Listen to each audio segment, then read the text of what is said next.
Байлар огойтер байып кедей yandan бери жакырланууда. Дүйнө жүзү боюнча социалдык ажырым күч алып жатат. Эл аралык эмгек уюму 2024-жылы дүйнөдө айрыкча өнүгүп келе жаткан өлкөлөрдө жакырчылык күч алып, байлар менен кедейлердин ортосундагы ажырым күчөйөрөт деп прогноздоодо. Дүйнөлүк банктын акыркы отчетуна карасак, коңшу Өзбекстанда байлар менен кедейлердин ортосундагы ажырым соңку жылда эле 5 эсе өскөн. Кыргызстандын улуттук статистика комитетинин маалыматы боюнча Кыргызстандын калкынын 3төн 1 жакырчылыктын чегинде жашайт. Социалдык теңсиздик алды менен ресурстардын акыйкатсыз бөлүштүрүлүшүн кесип этет жана ал адатта авторитардык режимдерде көбүрөөк катталат. Capital командасы алдыда ушул темаларга сереп салат. Биз менен болуңуз.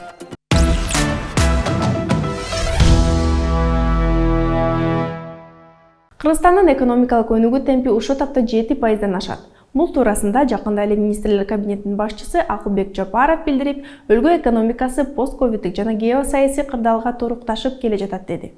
Анын айтымында, азыр ички дүң продукциянын киши башына туура келген үлүшү дээрлик $2000 жетет. Ошол эле маалда Улуттук банк бул жылы инфляциянын көрсөткүчүн 5–5,5%дан тегерегенде берүүдө. Демек, реалдуулукта экономикалык өсүүнү инфляция жеп коет. Айтмакчы, Азия өнүктүрүү банкы дагы Кыргызстандын экономикасы быйыл 5%дан тегерегенде өсөт деп прогноз берип, бирок инфляциялык коркунуч чоң экенин айтууда. Экономикалык өнүгүүнүн басаңдоо тобокелдигине келсек, мүмкүн болуучу кыска мөөнөттүү коркунучтар албетте ишке ашышы мүмкүн. Мисалы, дүйнөлүк экономикалык жана каржылык шарттардын начарлашы же коңшу чоң өлкөлөрдө өсүштүн басаңдашы. Ошондой эле азык-түлүккө жана энергетикага дүйнөлүк баалардын дагы өсүүсү. Анан албетте кээ бир өлкөлөрдө, өзгөчө өнүккөн өлкөлөрдө финансылык абалды эске алганда инфляциялык басым ар дайым пайда болушу мүмкүн. Сандардын өсүүсү реалдуу турмуштун жакшыруусунан кабар береби деген суроо бар. Деги эле экономикалык өсүш деген эмне? Кесиптешим Назгүл Мурат чечпелейт. Деги эле ички дүң продукт деген эмне жана анын өсүшү калктын жашоосуна кандай таасир этет? Алгач ички дүң продукт деген түшүнүктү чечмелесек. Ички дүң продукт бул өлкөдө белгилүү бир убакыттын ичинде, мисалы 1 жыл ичинде өндүрүлгөн товарлардын жана кызмат көрсөтүүлөрдүн жалпы наркы. ИДПны эсептөө оңой эмес, анткени өлкөдө өндүрүлгөн нерселердин баардыгын, товарларды да, кызмат көрсөтүүлөрдү дагы жалпылоо керек. Талаада өстүрүлгөн жүгөрү да, эстрада жылдызынын концерти дагы ИДПга кирет. Башкача айтканда, адамдар жашылча болобу же концертке билет болобу ар бир продукт үчүн төлөөгө даяр болгон акчанын суммасы. Айрым шартта мамлекеттик коротуулар активдүү болсо, ал дагы ИДПнын көрсөткүчүнө таасир этет. Мисалы, азыр Кыргызстанда салынып жаткан жаңы ак үй болобу же улуттук коопсуздук кызматынын жаңы офистери болобу, алардын баасы дагы ИДПга кирет. Андыктан сандар ар дайым эле реалдуу өсүштү көрсөтө бербейт. Буга жогоруда айтылгандай, Россиянын экономикасынын мисалы айкын далил болот. Өткөн жылдын соңунда Кыргызстандын ички дүң өндүрүмү 1 триллион сомдон ашканын өкмөт жетишкендик катары көрсөттү. Алгач аны девальвациянын челеми менен карап көрсөк. Девальвация бул улуттук акчанын кунунун түшүүсү.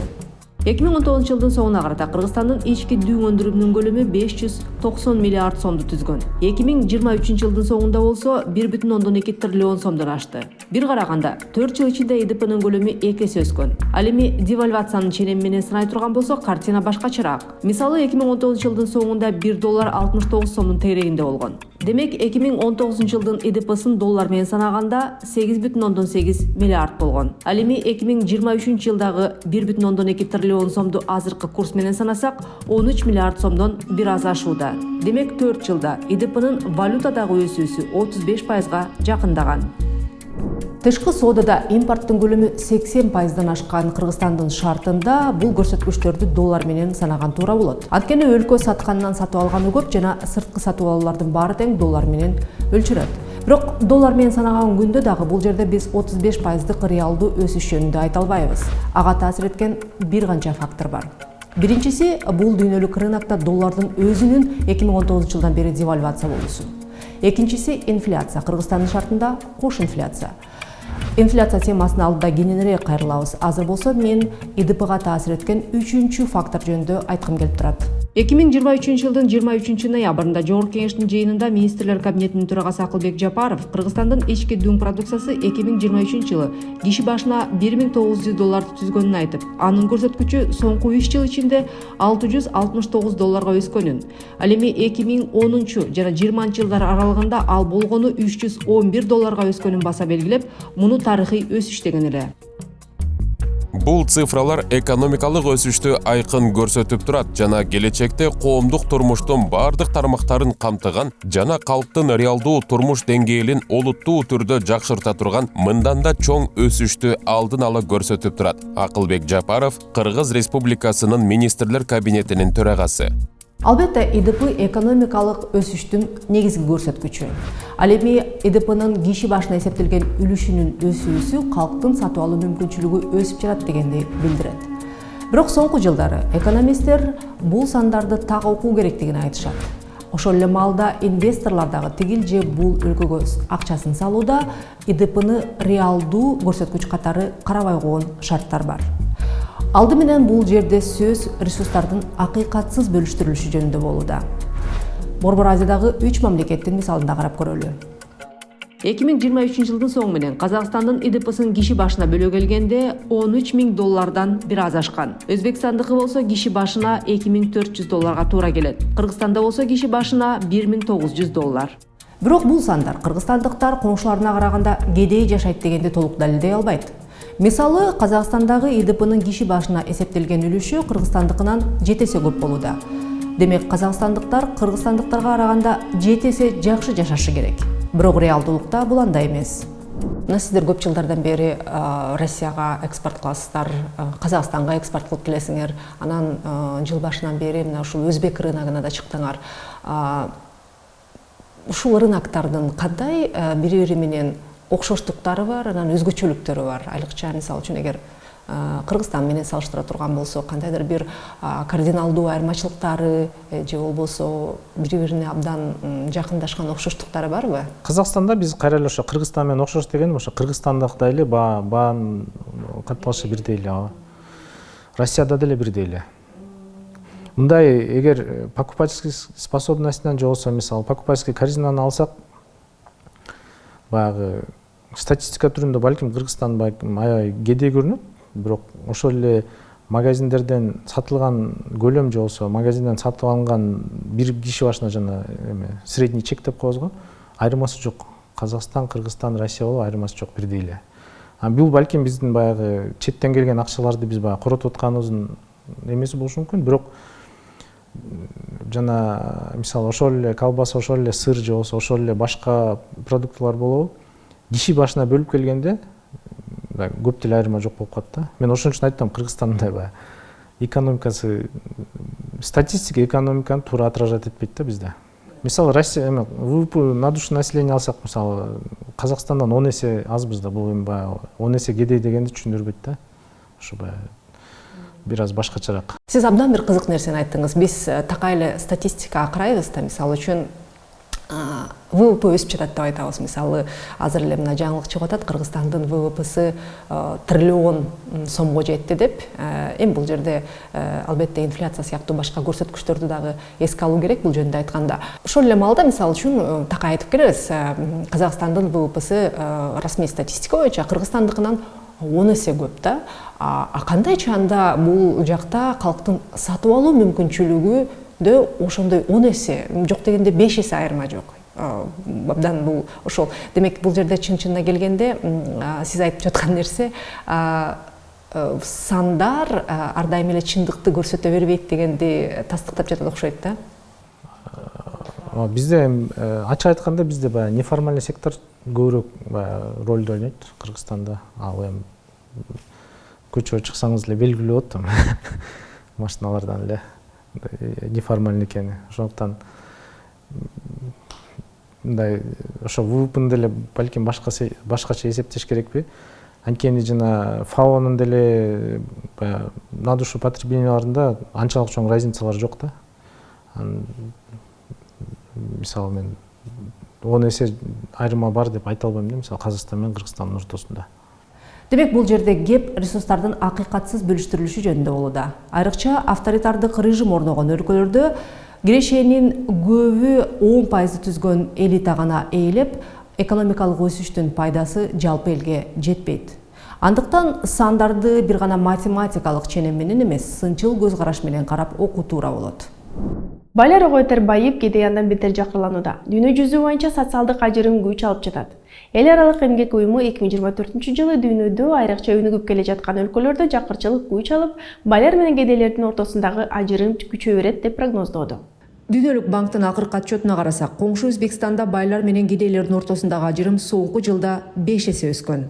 Тактап айтканда 2022-23 жылдар аралыгында эң жакыр катмар түзгөн 10% элдин кирешеси 6%га өссө, эң бай катмар болгон 10% өзбекстандыктардын кирешеси 30%дан ашык өскөн.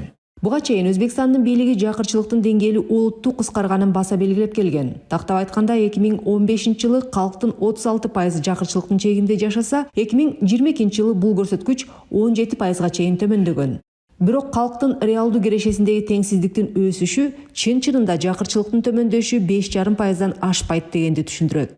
Улуттук статистикалык комитеттин соңку маалыматы боюнча кыргызстандыктардын 1/3 жакырчылыктын чегинде жашайт. Ошол эле Улуттук стат комитет 2022-жылы изилдөө жүргүзүп, анда байлар менен кедейлердин ортосундагы ажырым өсүп жатканын аныктаган. Мындан 2 жыл мурунку маалымат боюнча Кыргызстандын байлыгынын дээрлик жарымы 20% кыргызстандыктардын колунда топтолгон.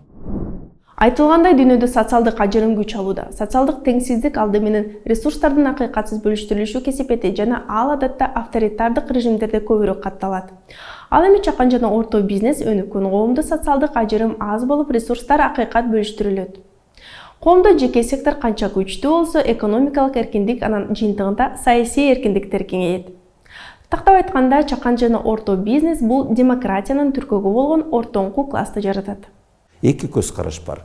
Башкалардын жолун тороп, алардын акысын мен топтоп алам, эртерээк маарага келип мен эле алып алам деген көз караш. Бирок ал кыска мөөнөткө ийгилик берет, узак мөөнөткө ал көп да көлөмдө бербейт, узак мөөнөттө туруктуу дагы бийлик дагы бербейт, байлык дагы бербейт. Экинчи көз караш бул баардыгына тең жол ачып берип, анан баардыгынын ийгилиги топтолгон жерде анда ар бирөөбүздүн күчтүүлөрүбүздүн да акылдууларыбыздын дагы бийликке ээ болгондорубуздун дагы топтогон мүмкүнчүлүктөрүбүз байлыкка болобу, бийликке болобу азайбайт, андан баары бир көбөйө берет деген көз караш. Экинчи көз караш сөзсүз түрдө утуп келатат. Биздин айылына чөйрөбүздөгү абдан оор өкүнүчтүү мисалдар көзүбүзгө урунуп атпайбы? Мына Түркмен башы эң биринчи болуп бай дагы, бийлиги дагы укмуш болуп көтөрүлүп чыкты эле.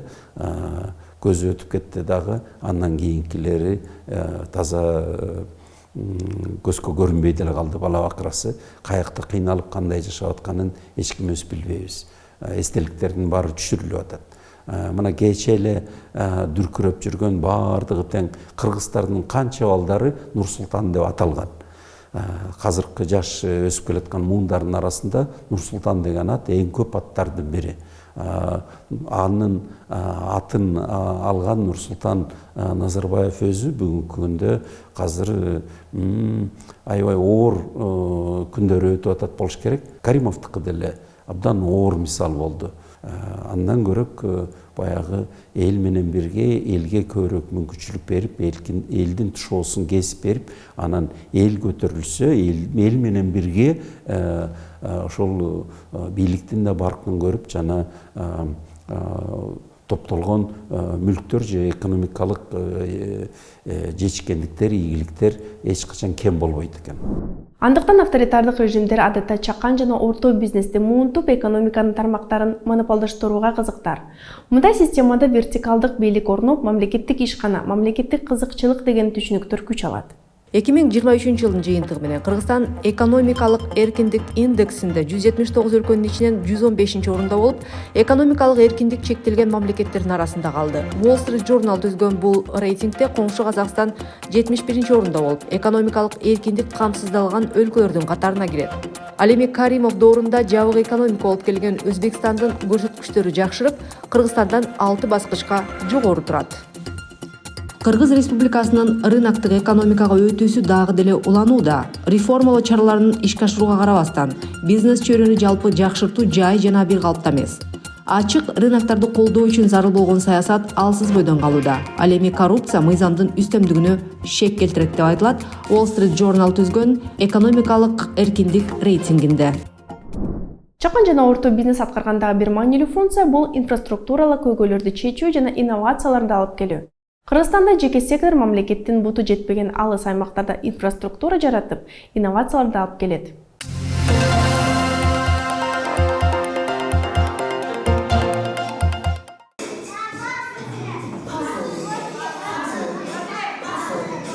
Мен Ош мамлекеттик университетинин кыргыз филология факультетин бүткөнмүн. Анан Кадамжай шаарындагы Абсамат Масалиев атындагы мектепте кыргыз тилчи болуп иштеп жүрдүм. Анан иштеп жүргөндө бир класста 42, 45, 48ден окуучу. Анан мындай алып карасаң, биз деген мугалимдер биз робот эмеспиз да. Бул балдарга физически да жетишпейбиз да. Мисалы үчүн сабактын структурасы боюнча баягы уюштуруу жагы бар, тапшырманы сураш керек, жаңы теманы түшүндүрүш керек, анан аны бышыкташ керек, баалаш керек, үй тапшырманы бериш керек. Ушуга мындай жетишпейт да. Анан ошондо бир ой келди. Ушул окуйм дегендерди алып туруп, өзүчө окутуш керек экен деген бир ой келди да. 2019-жылы баштадык, биринчи башталганда. Анан ал жерде мектеп жакын болгондуктан күчтүү педагогдорду тарттык, результатты жакшы көрсөттүк. Анан бул жактан Халимон зонасынан азыр Исхак болоткан аймагы болуп калды. Ошол жактан барып бизге 100дөн ашык адам кат жазып ошол суранышты, биз жака дагы ачып бериңиздер деп. Мектеп типовой болуп түштү. 2 кабаттан турат. Подвалда бизде эмебиз бар, столовый бар. Анан 10 кабинетибиз бар. Азыркы учурда 4 кабинет гана иштеп атат. Подготовка 1, 2, 3 класстарыбыз. Hello. Мына булар биздин 1 класстарыбыз. 1 класстын окуучулары. 1 класста азыр англис тил сабак өтүп атат.